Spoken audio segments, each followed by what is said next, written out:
marié, père de 5 enfants. 5 enfants, non? C'est pas 6? Attends, le sixième a quitté où? Donc,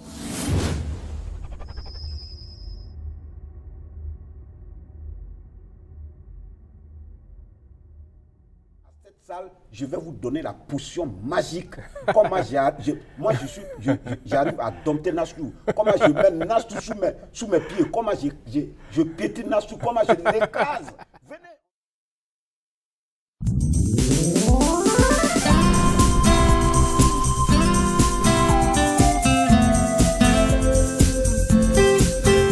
Là, je m'adresse à Michel Gou, l'homme. Qui est Nastou Traoré pour vous? C'est ma femme. Je brise ça au nom de Jésus. Oh non, ça tu es vaincu. Je brise ça au nom de Jésus.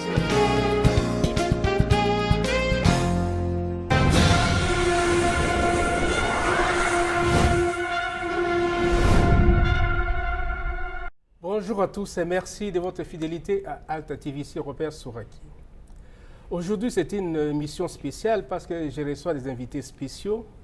Ils viennent de loin, ils ont traversé mer et océan, ils se retrouvent ici à Edmonton. Et il s'agit de Michel Gou et Nastou Traoré. C'est ça. Bonjour. Bonjour. Comment ça va? On dit quoi comme on dit à Abidjan? Non, il y a fouet. Il y a fouet. Il y a fouet. Et ça veut dire quoi? Non, ça veut dire que tout se passe bien, on baigne, tout baigne. Il n'y a pas de problème, donc ça va, tout va bien. Et comment ça se passe votre séjour ici?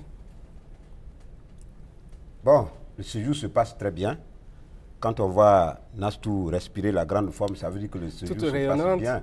Bon, moi aussi je suis rayonnant. Ça veut dire qu'on a été bien accueillis, on est entre frères, le travail se passe comme il se doit. En tout cas, tout roule comme sur des roulettes.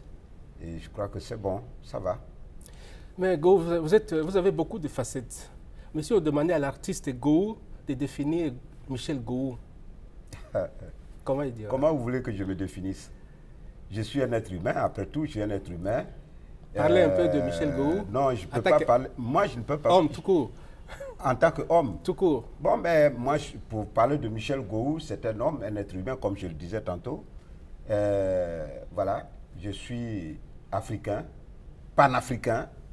Alors, je suis marié, père de 5 enfants. 5 enfants, non? C'est pas 6? Attends, le sixième a quitté où? Donc, père de 5 enfants. Ça continue? Ça va continuer? Pourquoi tu veux que ça s'arrête? C'est juste une question. Ah bon, d'accord. Donc, ça va continuer, père de 6 enfants. C'est bon. Et voilà, je mène ma vie comme il se doit.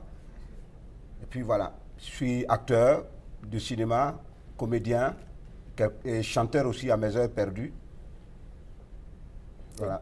Si je peux résumer Gou. Ah, merci beaucoup. Voilà. Alors, je me tourne vers Traoré. Oui. Comment ça va? Ça va bien. Mais vous avez commencé, je crois, je suis allé sur Internet, j'ai essayé de voir, vous avez commencé très tôt, à 17 ans. Oui. Et vous avez fait un long parcours. Parlez-nous un ça. peu de ce parcours, du début jusqu'à aujourd'hui. Oh, D'abord, qui êtes-vous? ok, bon, je suis Traoré Nastou. Nastou, ce n'est pas seulement un nom pour tourner, c'est aussi un de mes prénoms. J'ai 3 prénoms, dont Nastou. Donc, on a pris Nastou pour faire le nom d'artiste.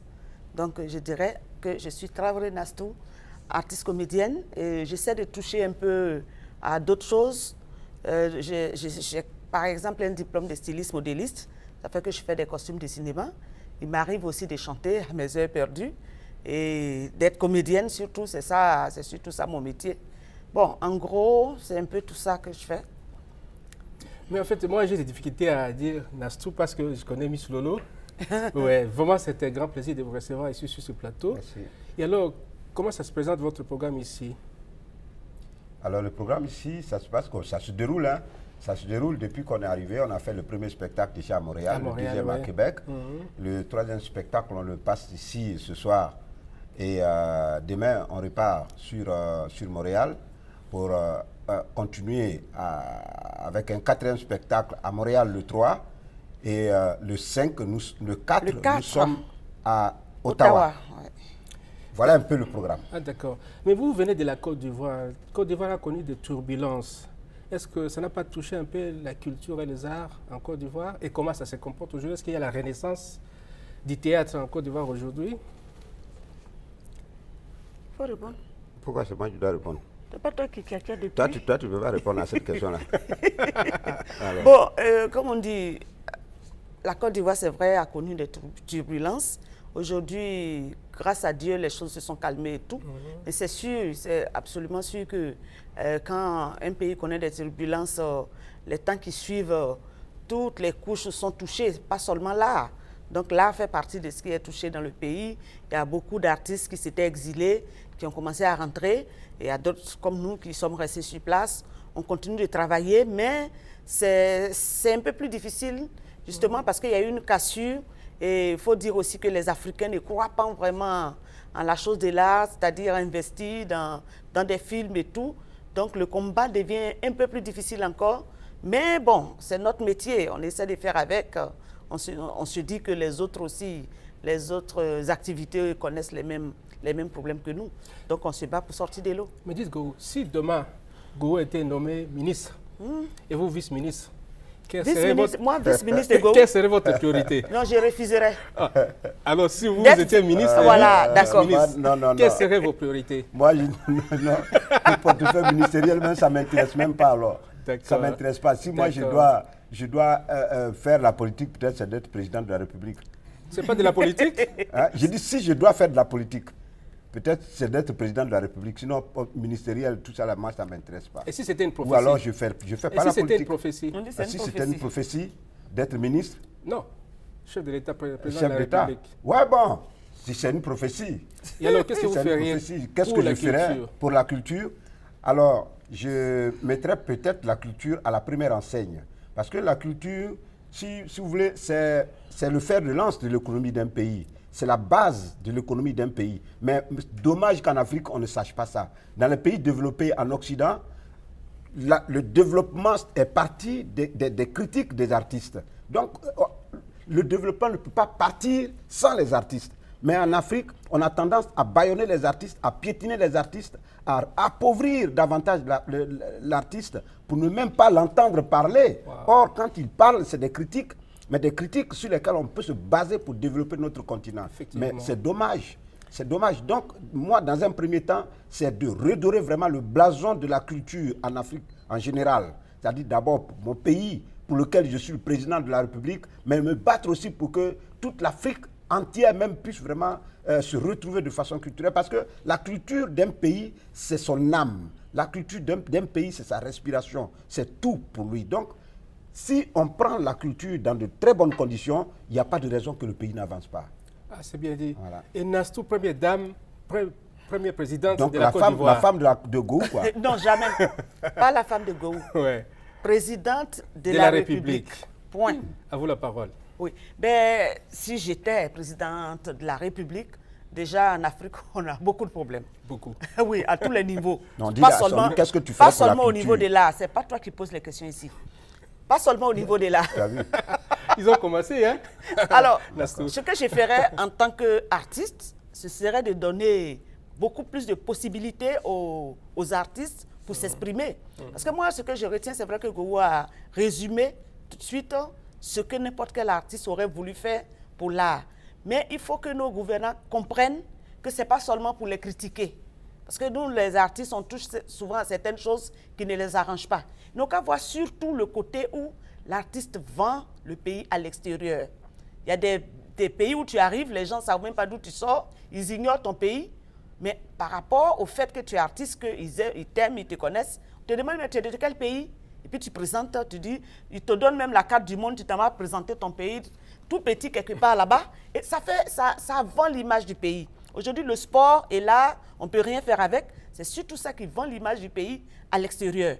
Donc, je pense que les gouvernements devaient prendre les artistes comme des ambassadeurs qui puissent aller au-devant du monde pour parler de leur pays, pour défendre leur pays, parce que à force de tourner aussi un peu partout, on a vu d'autres cultures, on sait d'autres choses, on peut faire des comparaisons et faire même des propositions chez nous dans nos pays. Je pense que c'est surtout ce côté qu'il faut que les gens se rendent compte que l'artiste, c'est un ambassadeur, ce n'est pas un concurrent ni quelqu'un qui est venu pour les combattre. Merci beaucoup. En fait, vous avez fait un long parcours et vous n'êtes plus seulement des acteurs ivoiriens, vous faites partie du patrimoine africain. Moi, je viens du Congo. Vraiment, au Congo, vous êtes vraiment les grands stars au Congo. Je ne sais pas si on vous demandait de parler un peu du théâtre en français. Je ne dis pas théâtre francophone, mais théâtre en français. Est-ce que vous pensez que dans ce monde qui se métamorphose, où l'anglais a domine, pensez-vous que nous avons vraiment notre place, la place qu'il nous faut? Oui, si la place est menacée, il faut la reprendre. Parce qu'il faut une langue commune, il faut une langue pour pouvoir communiquer. Et la langue que nous avons eu comme héritage, c'est la langue française. Peut-être malheureusement ou heureusement, mais c'est ce que nous avons en commun. Donc c'est sur ça que nous devons nous baser pour pouvoir véhiculer les messages. Je suis ambassadeur de la jeunesse pour la recherche de l'intégration africaine. Donc à ce titre-là, je me dois de me battre quand même pour amener la jeunesse à parler le même langage. À côté de cela, je suis aussi dans le comité d'organisation des 8e Jeux de la francophonie qui vont se dérouler en 2017 en Côte d'Ivoire. Ouais. Donc quand on parle de francophonie, d'ailleurs même j'étais à l'ONU au sommet de la francophonie où la Côte d'Ivoire était invitée à l'honneur. Donc j'étais là-bas. Ça veut dire que nous sommes partis pour pouvoir protéger ce patrimoine. C'est un patrimoine aussi, la langue française. Il y a deux langues qui rivalisent actuellement, il y a l'anglais et le français. Nous, on n'est pas anglophone. Malheureusement, peut-être qu'on n'est pas anglophone. Mais le français, qui est notre langue commune, on se doit quand même de le protéger et puis vraiment essayer de l'amener au fin fond des campements en Afrique pour que le langage puisse être commun de l'est à l'ouest, du sud au nord, pour qu'on puisse se comprendre. Mais voilà. Michael Jean, qui est secrétaire général de la francophonie actuellement, elle est canadienne. Et si vous deviez lui parler à ce moment-ci, quel message vous lui donnez? Oui, bon, ça elle vient de prendre fonction. Elle vient de prendre fonction, mais il y a quand même beaucoup de choses qu'elle sait en tant que francophone. C'est déjà d'essayer d'étendre encore ce côté francophone-là dans certains États où on ne trouve pas vraiment le français. On ne trouve pas le français. Par exemple, il y a des pays comme, par exemple, ici, c'est vrai que c'est le Canada. C'est bilingue. Voilà, c'est bilingue, mais en réalité, c'est l'anglais qui domine. Ouais. Il faut qu'ils essaient de rivaliser avec ce côté anglais. En Amérique, par exemple, vous allez prendre un bouquet de chaînes de télévision. De 1 jusqu'à 100, vous n'allez pas voir une seule chaîne qui parle français. Ça, déjà, c'est un combat qu'il faut mener. Étant donné qu'elle est à l'ONU, en tout cas, c'est un combat qu'il faut mener et gagner. C'est vrai. Ah oui, parce que moi, en tant que francophone, si j'arrive aux États-Unis, que je dois zapper et que tout est en anglais, je suis perdu. Je crois que ça, c'est un message fort. Voilà. Donc, ça, vraiment, si elle peut prendre ça comme un combat, elle n'a qu'à déjà le mener. Merci beaucoup. Voilà. Mais Nastou, revenons en arrière. Vous avez été dans les Guignols, ma famille. Oui. Quels sont devenus les autres? Les autres vont bien. Les autres, c'est qui d'abord? Je pourrais parler, s'il te plaît? Elle est vaincue, la fille. Elle est très forte. Elle est vaincue. Elle est trop forte. Non. Les autres, ils vont très bien. Ouais. Les Guignols, en ce moment, on est composé de 4 personnes. Et c'est un groupe qui est formé depuis 1992. Ça fait plus de 20 ans maintenant. Mais à partir des Guignols, il y a encore d'autres. Chacun a ses activités externes par rapport aux Guignols. Tout comme ma famille aussi. Voilà qu'on est venu ici en tant que Gou et Nastou, pas en tant que Guignol ou ma famille ou quoi. Donc, c'est la même chose pour les autres acteurs aussi. Chacun de son côté se défend en faisant quelque chose d'autre. D'autres qui jouent dans d'autres séries, qui voyagent, qui font d'autres choses. Et quand le temps nous permet, on se met ensemble pour faire quelque chose. Les Guignols, pour moi, aujourd'hui, c'est devenu comme une institution. On ne peut pas laisser tomber les Guignols. Maintenant, ma famille, ça c'est le groupe, disons, c'est une série qui a été faite où on a fait appel à des comédiens pour jouer dans la série. Ce n'est pas un groupe en tant que tel. Okay. Mais les gens ont tellement aimé que c'est devenu comme un groupe. Donc là, la productrice se débat pour trouver de l'argent et pour qu'on reprenne les tournages. Donc les gens vont bien. Mais Michel, vous êtes très longtemps dans ce métier. Qu'est-ce qui est difficile à faire ce métier-là? Je n'ai pas bien compris la question. très longtemps dans ce métier-là. Oui. Mais qu'est-ce qu'il y a de difficile à faire ce métier-là? Si vous avez un message pour les jeunes qui sont intéressés à faire... Qu'est-ce qu'il y a de difficile? Oui, pour faire ce métier-là. Tout est difficile. Tout est difficile parce que d'abord, c'est un problème, c'est un métier de corps à corps, c'est un métier d'expression, c'est un métier de rencontre, c'est un métier d'ouverture, c'est un métier où on réfléchit beaucoup et où on a vraiment besoin de toutes ces facultés pour pouvoir exercer. C'est un métier qui a besoin de beaucoup de respect, qui a besoin de beaucoup de temps, où vraiment ceux qui viennent comme un cheveu sur la soupe n'ont pas vraiment leur place. Pour venir à ce métier, il faut d'abord l'aimer. D'abord, il faut l'aimer et il faut le pratiquer dans tes tripes. Il faut le sentir. Évident. Il faut le sentir et le pratiquer sans tricherie. De deux, il faut avoir le courage de suivre le travail d'autrui. Il faut aller voir ce que les autres font et puis faire une comparaison, comme Nastou le disait tout à l'heure. Il faut faire des comparaisons, il faut chercher, il faut lire beaucoup. Et il faut respecter celui qui est en face de toi. Et puis, c'est un métier où quand tu penses que le succès est là, ça veut dire que ta chute, c'est pour demain. Ah ouais. Ah oui, il faut toujours se remettre en cause et travailler. Travailler et encore travailler. Quand tu viens dans ce métier, tu ne viens pas dans un premier temps pour te faire de l'argent. Hein. C'est un métier de sacrifice. Évidemment. Et ça fait, depuis, Nastou le disait tout à l'heure, il dit, depuis 92 qu'on a constitué des guignols d'Abidjan. Quand on fait le calcul de 92 jusqu'à maintenant, ça fait beaucoup d'années. Beaucoup. Et ce n'est pas en 92 que nous avons commencé notre vie artistique. Moi, personnellement, j'ai commencé en 1985. Ah ouais. Donc, quand on calcule depuis 1985 jusqu'à maintenant, ça fait beaucoup d'années. Donc, beaucoup d'années de sacrifice. Si aujourd'hui, j'arrive à voyager de la Côte d'Ivoire jusqu'ici à Edmonton, c'est dû vraiment à beaucoup d'années de sacrifice et de respect de l'autre. Voilà. Surtout, tout se résume en ça. Respecter celui qui est en face de toi, respecter celui qui te met en scène, respecter son semblable surtout. Voilà, c'est tout un amalgame de non, choses c'est très à profond. faire. Mais Voilà. alors, ça me pousse à poser la question à Nastou. Qu'est-ce que ça fait d'être un Nastou? Qu'est-ce que ça fait d'être Nastou, l'artiste? L'artiste. Bon, ça fait plaisir et ça fait des regrets par moments. Il y a beaucoup de choses qui rentrent en ligne de compte comme tout être humain. En toute chose, il y a le pour et il y a le contre. Donc, le pour, c'est quoi? C'est de rencontrer mes fans. Je suis contente, je suis heureuse. Et je bénis le nom du Seigneur parce que ce métier, comme il a dit, on l'a commencé très tôt, assez jeune.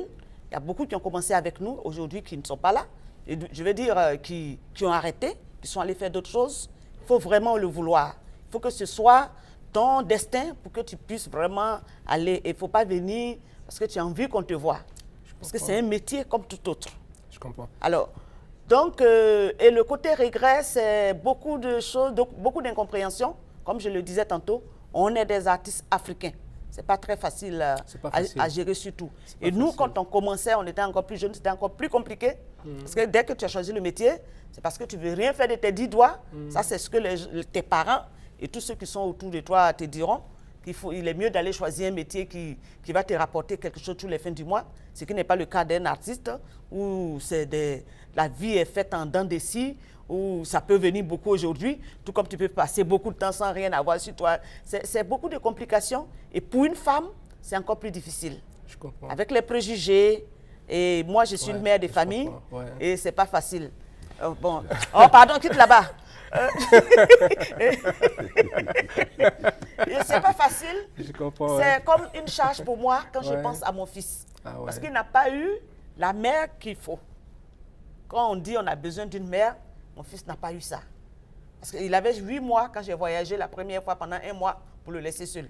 Donc imaginez aujourd'hui, il est grand, il est habitué. J'aurais voulu que ce soit autrement. Je ne coupe pas la parole. Si vous avez un message précis à votre fils à ce moment, qu'est-ce que vous lui direz? Je lui dis merci déjà de me comprendre et de m'aimer comme je suis. Parce qu'il me connaît, il sait que je suis une maman artiste. Et il a été très patient. Je dirais en même temps à tous les enfants d'artistes qui me regardent que vraiment, ce n'est pas un métier facile. Ce n'est pas parce que les parents ne vous aiment pas Mais on n'a pas un jour comme ça. Mon fils me dit oui, que son ami lui a dit qu'une maman, elle doit être toujours à la maison.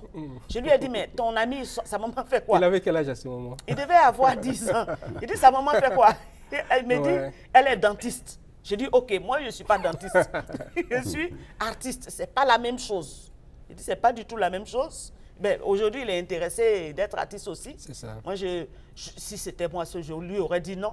Mais bon, chacun choisit son chemin. C'est ça. Je ne peux pas lui barrer le chemin. Donc, alors là, je m'adresse à Michel Gou, l'homme. Qui est Nastou Traoré pour vous? C'est ma femme. Je brise ça au nom de Jésus. Oh non, ça tu es vaincu. Je brise ça au nom de Jésus. Tu es vaincu. Cette déclaration est neutralisée par le sang de Jésus. Je suis convaincu que tu es vaincu. J'ai dit, j'invoque le sang de Jésus. J'envoie le Saint-Esprit. Le feu sur lui. Bon, non, il faut dire que Nastou c'est une artiste. C'est formidable. Elle est une artiste complète depuis le temps des Guignols d'Abidjan. Peut-être avant même les Guignols d'Abidjan, je la connaissais déjà parce qu'on s'est croisés sur un long métrage. Et depuis, on est ensemble. Depuis, on est ensemble. On partage nos moments, nos joies et nos peines. Et les temps difficiles de tournage et des répétitions théâtrales, on les vit ensemble. On se connaît pratiquement. Surtout que nos scènes sont plus basées sur les improvisations. Vous allez voir ce soir, il y aura beaucoup plus d'improvisation. On trace la ligne droite, on fait le squelette et on l'habille sur scène. Et si vous ne vous connaissez pas, c'est difficile d'évoluer ensemble. C'est mon métier. Si tu es seul, tu peux improviser. En one-man show, tu peux improviser parce qu'il n'y a personne pour te donner la réplique.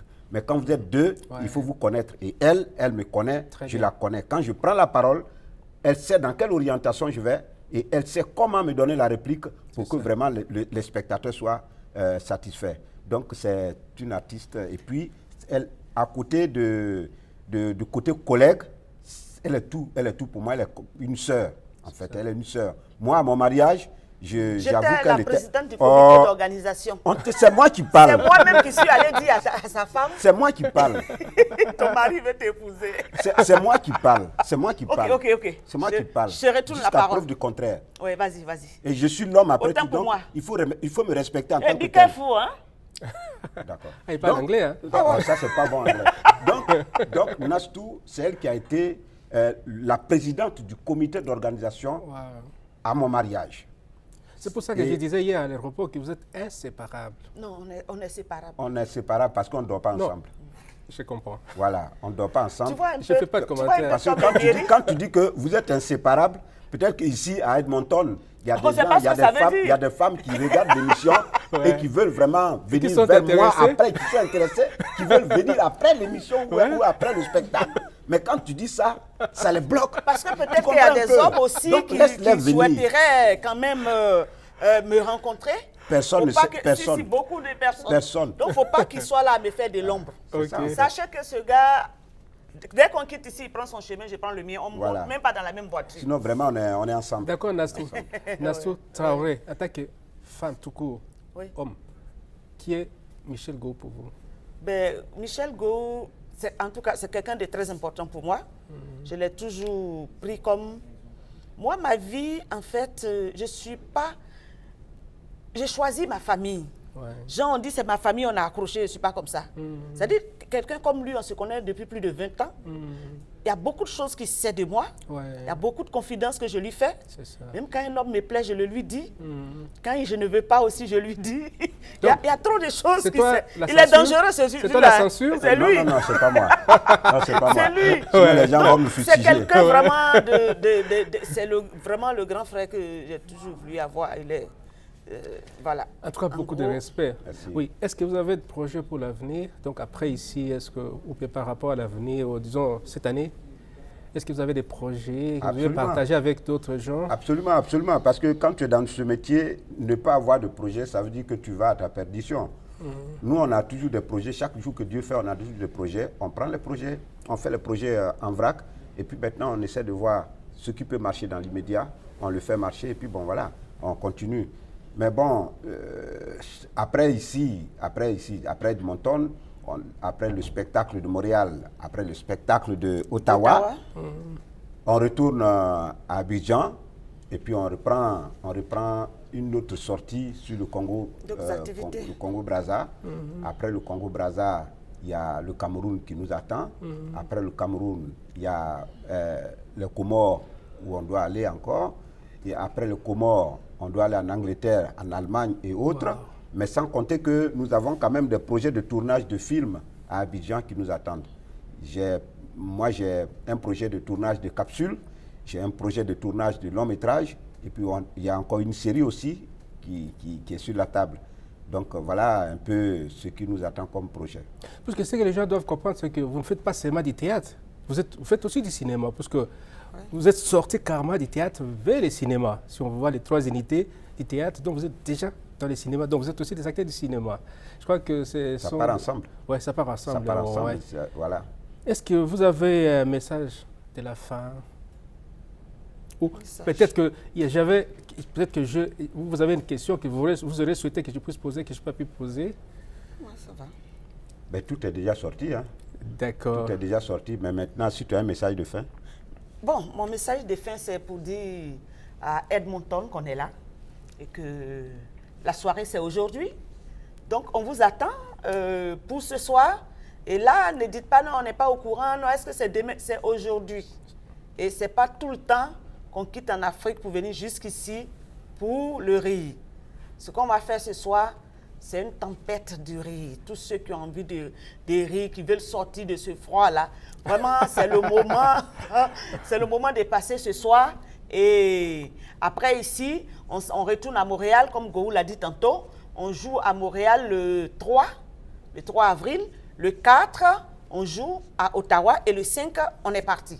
Donc, vraiment, on souhaiterait que tous nos parents qui sont ici, tous ceux qui nous connaissent, la famille africaine, la famille qui vit ici, pas seulement africaine, et aussi ceux qui nous connaissent, qui ne sont pas de notre communauté, qui nous connaissent, qui nous aiment, c'est vraiment le moment ce soir pour qu'on se voit et qu'on sache qu'on était à Edmonton et qu'on a été reçus comme il fallait.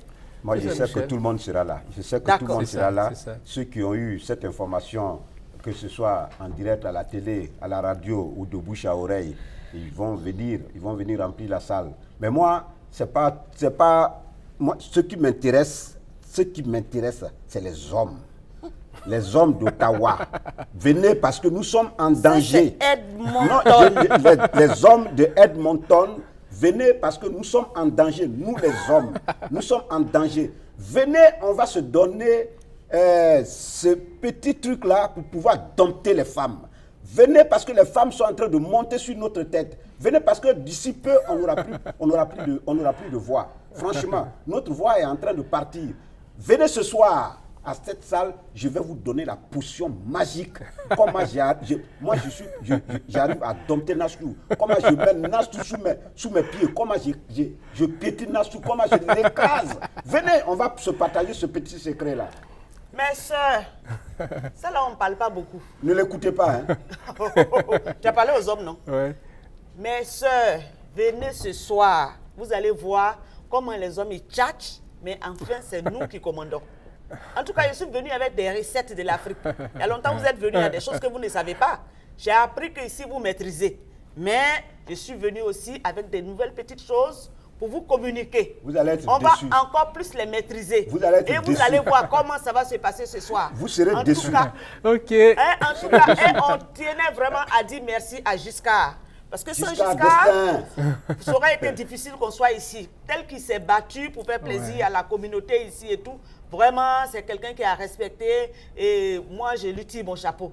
Alors Giscard, en tout cas, il faut continuer comme ça. Non, c'est un jeune qui respecte beaucoup. À chaque fois qu'il y a des artistes qui viennent, il faut tout faire pour qu'ils viennent à Edmonton. Moi, si je devais m'installer ici au Canada, ça aurait été à Edmonton. Parce que j'aime beaucoup. Non, je crois que le maire d'Edmonton a suivi l'émission. Et voilà, nous sommes arrivés malheureusement à la fin de cette émission. On était très haut, on vient de descendre, d'atterrir.